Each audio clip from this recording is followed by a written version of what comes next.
Halo anak-anak grade 4, bagaimana kabar kalian semuanya?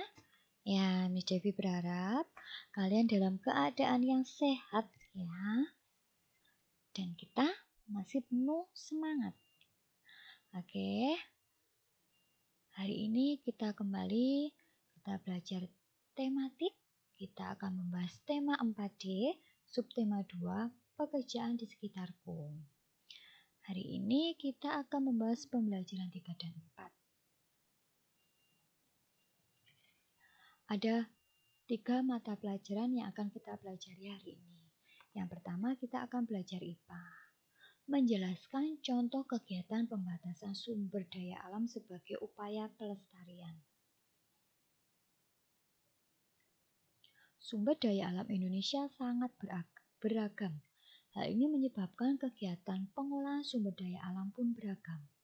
Salah satu kegiatan pengolahan sumber daya alam yang bermanfaat bagi masyarakat adalah kegiatan pembuatan kertas. Kertas terbuat dari batang kayu yang diproses dengan cara tertentu. Pekerjaan memproduksi kertas dilakukan di pabrik kertas.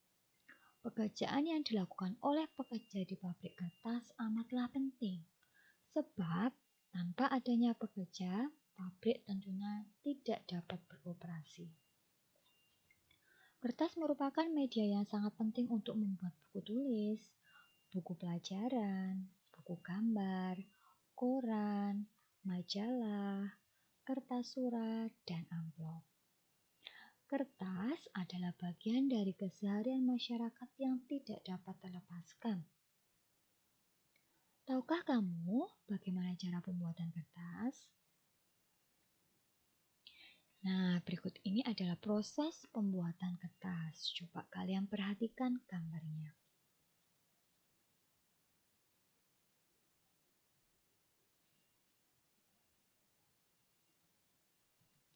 Berikut adalah keterangan dari proses pembuatan kertas. Yang pertama, kayu dikupas kulitnya dan dipotong hingga berukuran sangat kecil.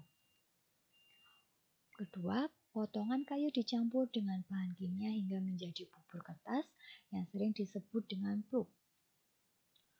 Ketiga, pulp dicampur dengan bahan pemutih untuk menghasilkan kertas berwarna putih. Keempat, pulp masuk ke dalam mesin pembuatan kertas.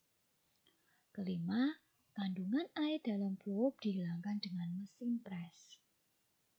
Yang keenam, kertas digilas sehingga membentuk lembaran dengan ketebalan tertentu.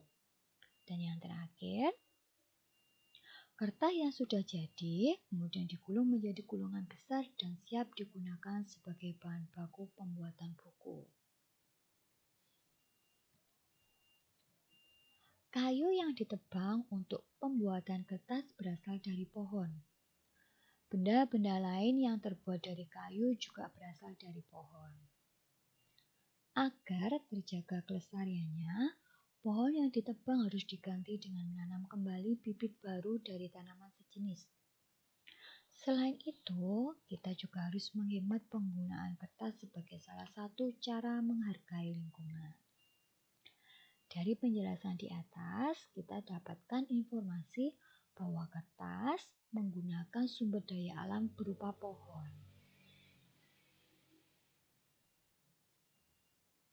Selain untuk bahan baku pembuatan kertas, pohon juga merupakan bahan baku pembuatan pensil.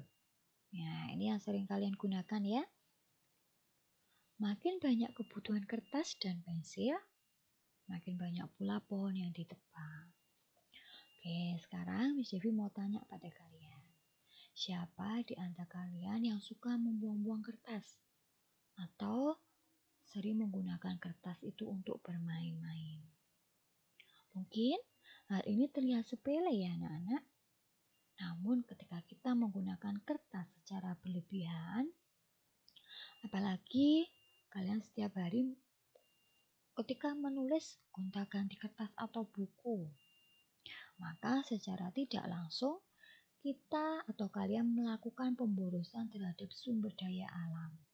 Dan hal tersebut dapat menyebabkan kerusakan lingkungan. Nah, berikut adalah beberapa cara menghemat kertas. Yang pertama, menggunakan kertas kedua sisinya.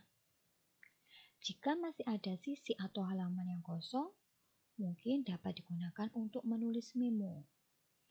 Atau kertas bekas yang masih kosong dapat juga dikumpulkan dan dijilid untuk membuat notebook. Yang kedua, mengatur dokumen seperti penataan ukuran, penataan marginnya, dan spasinya sebelum dicetak. Yang ketiga, menggunakan kertas daur ulang. Yang keempat, menyimpan kertas dengan baik. Ini maksudnya kita jangan membiarkan kertas itu mudah rusak karena penyimpanannya dan menghindari tempat-tempat yang mudah terbakar. Ini merupakan salah satu cara menghemat kertas agar kita tidak perlu lagi untuk mencetak ulang dokumen tersebut. Yang kelima, menyimpan dokumen secara digital. Ini seperti yang sudah kita lakukan ya, yaitu contohnya penggunaan Google Drive. Berikut adalah beberapa pekerjaan yang menggunakan sumber daya alam. Coba kalian perhatikan. Ini terdapat di buku tema 4D kalian di halaman 53. Kalian bisa perhatikan, bisa buka bukunya ya. Coba kalian perhatikan gambar A. Gambar A ini nama pekerjaannya apa? Ya, petani. Barang yang dihasilkan padi. Jenis sumber daya alam yang digunakan yaitu sumber daya alam yang dapat diperbarui. Tanaman, tanah, sinar matahari. Itu merupakan sumber daya alam yang dapat diperbarui. Sekarang gambar B. Nama pekerjaan. Ya, ini adalah gambar dari penambang. Barang yang dihasilkan karena pertambangannya itu barang yang dihasilkan adalah batu belerang. Jenis sumber daya alam yang digunakan. Ya, belerang termasuk sumber daya alam yang tidak dapat diperbarui. Karena jika sudah habis, maka sudah tidak ada lagi. Gambar yang C ada, coba kalian perhatikan. Ya, nama pekerjaannya adalah nelayan. Barang yang dihasilkan, ya tentunya ikan. Jenis sumber daya alam yang digunakan, sumber daya alam yang dapat diperbarui. Nah, sekarang kita masuk pada pelajaran bahasa Indonesia. Ada 2 ya. Di pembelajaran 3 kita akan belajar menyampaikan pendapat tentang tokoh suatu cerita secara lisan dan tertulis. Yang kedua, memberikan pendapat tentang sifat tokoh dari cerita yang dibaca. Ini termasuk pada pembelajaran 4. Sekarang, apakah kalian masih ingat mengenai unsur-unsur cerita? Ya, unsur cerita terdiri dari tokoh dan penokohan, latar, konflik, tema, dan amanat. Unsur-unsur cerita tersebut membentuk satu kesatuan yang padu dalam cerita.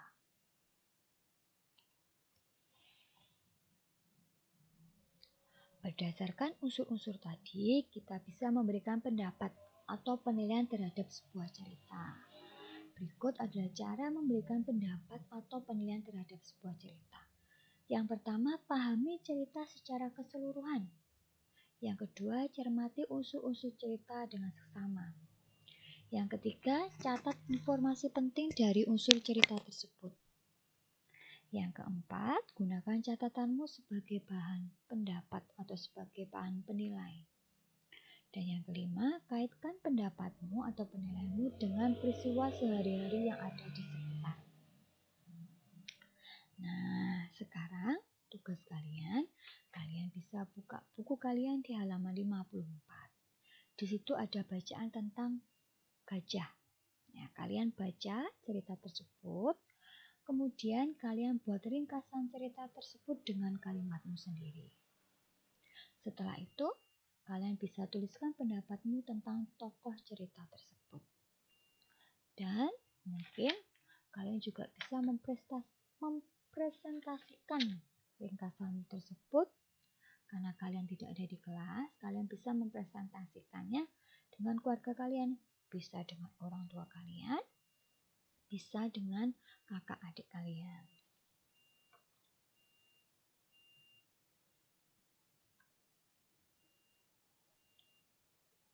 Nah, sekarang silakan kalian memberikan pendapat tentang tokoh tersebut.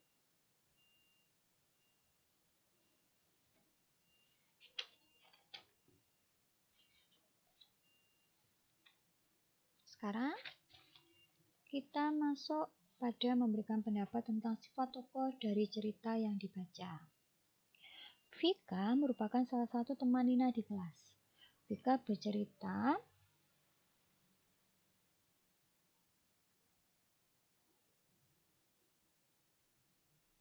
tentang pekerjaan anggota keluarganya yang bekerja sebagai dokter di suatu daerah.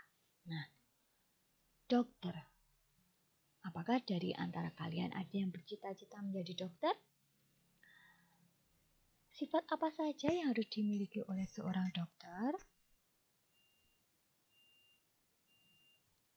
Dokter, di dalam bekerja kita harus memiliki sikap atau sifat melayani, disiplin, rendah hati, dan bekerja dengan sepenuh hati. Kita bisa mempelajari nilai-nilai tersebut dari seorang dokter yang bekerja untuk masyarakat.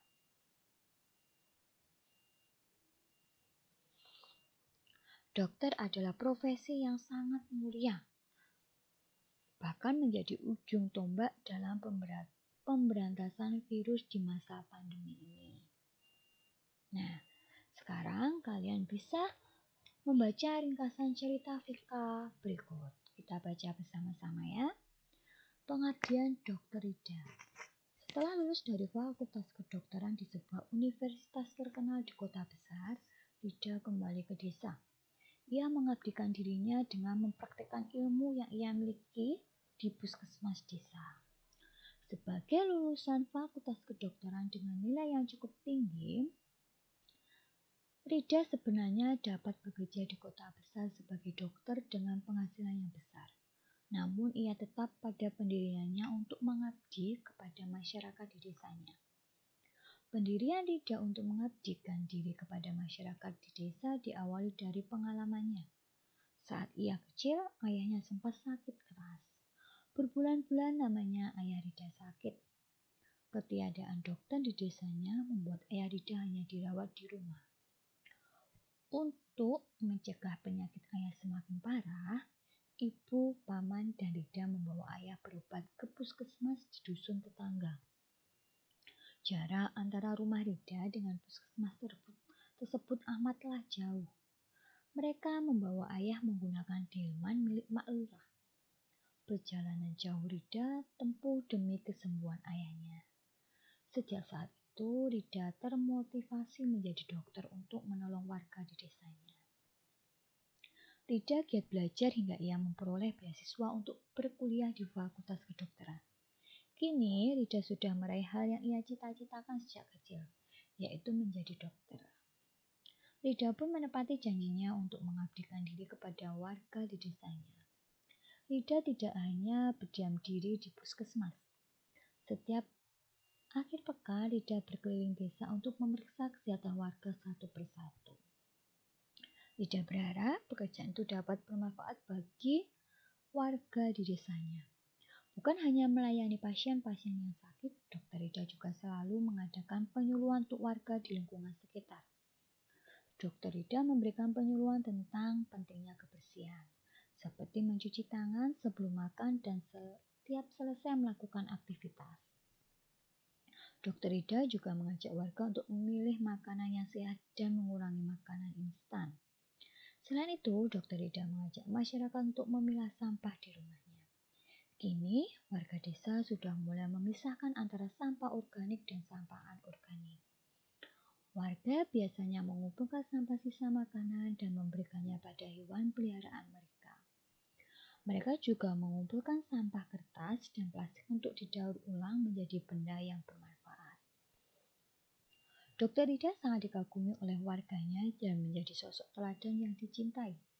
Ia menjadi teladan karena ketulusan dan kerendahan hatinya dalam membantu warga. Kini, sebagian besar warga desa telah menjalani pola hidup sehat. Kesabaran Dr. Rida dalam membimbing warga untuk hidup bersih dan sehat patut dicontoh oleh semua orang. Nah, dari bacaan tersebut, maka kita akan menjawab pertanyaan-pertanyaan berdasarkan teks. Ini ada di buku tema kalian di halaman 60 ya. Kalian bisa memperhatikan dan mungkin kalian bisa menyalinya di buku tulis kalian. Nomor 1. Hal-hal apa saja yang dilakukan oleh Dr. Rida untuk warga di desanya? Ada beberapa hal, ada banyak ya. Dr. Rida bekerja di puskesmas di desanya. Setiap akhir pekan, Dr. Rida berkeliling desa untuk memeriksa kesehatan warga satu persatu. Selain itu, dia selalu memberikan penyuluhan tentang pentingnya kebersihan. Pertanyaan kedua, apa alasan Dr. Rida melakukan hal-hal tersebut? Karena pengalamannya ketika ayahnya sakit, harus pergi berobat ke puskesmas di dusun tetangga. Yang ketiga, apa dampak dari hal-hal yang dilakukan oleh Dr. Rida terhadap warga desanya? Ya, sebagian besar sekarang warga desa telah menjalani pola hidup sehat. Pertanyaan keempat, bagaimana sikap warga terhadap ketulusan dan kesabaran Dr. Rida? Warga mengagumi dan meneladani sikap dari Dr. Rida. Pertanyaan kelima, hal-hal baik apa saja yang dapat kamu contoh dari Dr. Rida? Tulus dan rendah hati dalam membantu sesama. Pertanyaan keempat, apa pendapatmu tentang sifat Dr. Rida? Jelaskan jawabanmu. Menurut saya, Dr. Rida adalah orang yang baik. Dia mau menolong sesama dengan tulus dan rendah hati. Dari Dr. Rida, maka kita dapat belajar bahwa tindakan kita harus bermanfaat bagi orang lain. Dalam pekerjaan apapun, kita harus mengutamakan ketulusan dan kerendahan hati. Nah, sekarang kita akan belajar PPKN ya. Yang terakhir, membuat kesepakatan kelas untuk mengamalkan sila kedua Pancasila. Ada berbagai jenis pekerjaan di sekitar kita. Perbedaan jenis pekerjaan yang dimiliki setiap orang membentuk sebuah keragaman di lingkungan masyarakat. Oleh karena itu, kita harus saling menghargai orang lain tanpa membedakan jenis pekerjaannya. Sikap saling menghargai dan menghormati orang lain merupakan bentuk pengamalan sila kedua Pancasila. Nah, dari hal tersebut, kita dapat melakukannya, dapat mempraktekannya di lingkungan sekolah. Ya, berikut adalah contoh kesepakatan dalam kelas untuk kita saling menghargai teman. Nah, kita bisa membuat kesepakatan itu berupa peraturan kelas. Ya, misalnya ini adalah peraturan kelas. Yang pertama, menghormati guru dan teman. Yang kedua, berbicara dengan santun.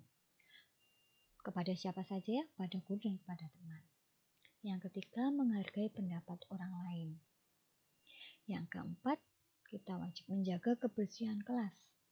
Dan yang kelima, menjaga ketertiban kelas. Sekarang, kalian bisa amati gambar-gambar berikut. Kemudian kalian bisa beri tanda siswa yang melaksanakan kesepakatan kelas dengan baik dan siswa yang belum melaksanakan kesepakatan kelas dengan baik. Coba kalian perhatikan. Gambar A, bertengkar ketika diskusi. Termasuk apa bukan? Ya, bukan ya. Berarti mereka belum melaksanakan kesepakatan kelas. Mereka masih suka bertengkar.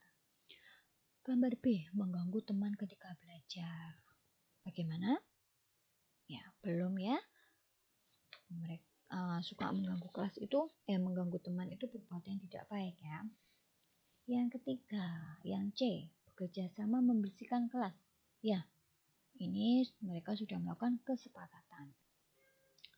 Yang D, menghormati guru. Tadi ada ya, menghormati guru dan teman ya. Berarti mereka sudah melakukan kesepakatan kelas. Berikut ini adalah sebuah kesepakatan kelas untuk membuat warga kelas merasa nyaman. Jika mereka melakukan kesepakatan, maka semua siswa akan saling menghormati dan merasa dihargai.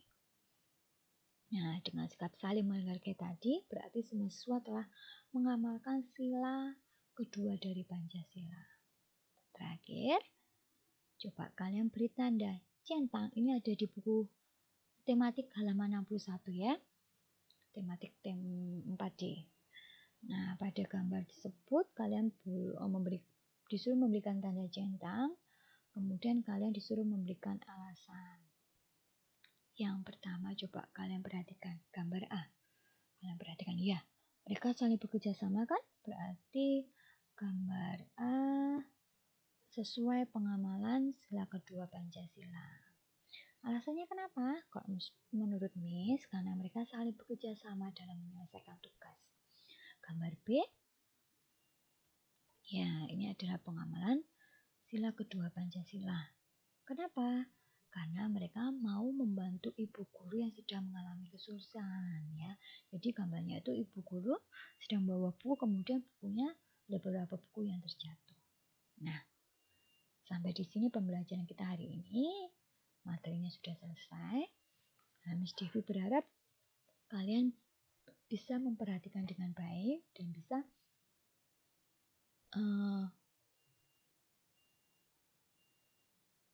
mempelajarinya dengan baik ya. Oke, sekarang Miss Devi akhiri pelajaran kita hari ini. Semoga pelajaran yang sudah Miss Devi berikan dapat bermanfaat buat kalian semua.